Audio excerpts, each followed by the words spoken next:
In this exercise we will see how we can use Convert to Sheet Metal part that we find here in the Sheet Metal tab. So first I will hide these two parts, so I will select them and then press Ctrl space to hide selected. Then I come over to the scene browser, select this bracket and right click and choose Show Selected. Then I will also move the camera.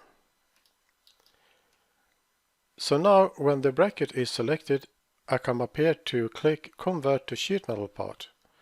Then I come over to the properties and here I can change to a standard stock if I want to, but I will use a custom stock. And click here on this face, and when the face is selected, IronCAD will also recognize the thickness of this bracket. It has a thickness of 5 mm.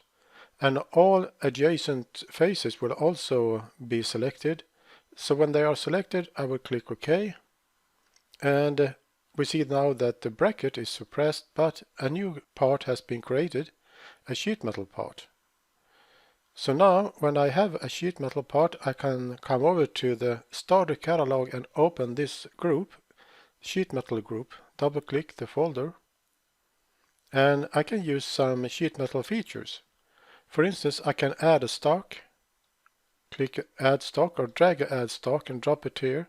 I can drop it on the edge or close to the edge, and I will change the width. So I would right click and hold and push to change the width of this add stock. But when I let go, we see that this side went back to where it was, and that's because there is a setting here. If I right click this handle and we go to the bottom, we see here the setting associate to attached edge end. So this side is attached to that edge, and this one is not, because this was the handle I grabbed and pushed. So if I right click here, there is a setting here as well. I will move the camera a bit. If I right click, there is a setting here as well, but it's not locked.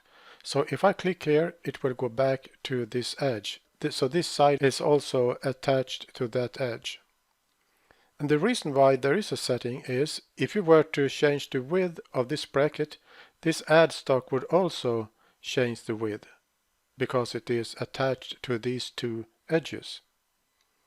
But in our case, we will remove this association. So I will click here and do the same on this side,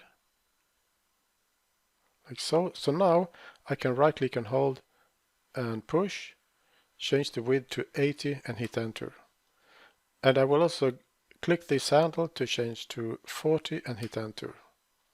Then I will add a band, so I come over to the sheet metal catalog, drag a band and drop it here. You can drop it on the edge or close to the edge if you want to.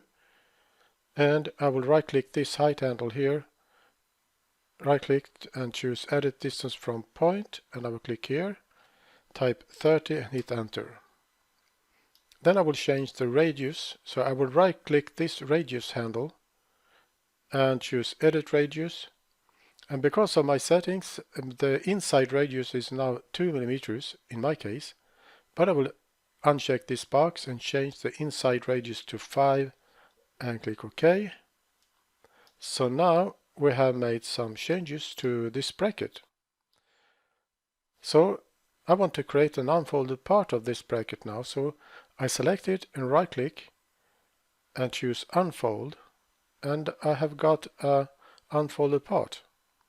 And to refold it, you select the unfolded part, right click and click on unfold to remove unfold. So now you're back with a folded part. So these sheet metal tools up here in the sheet metal tab are very powerful tools. So for instance, you can convert a part to a sheet metal part. So in the next exercise we will look at the settings when you import geometries.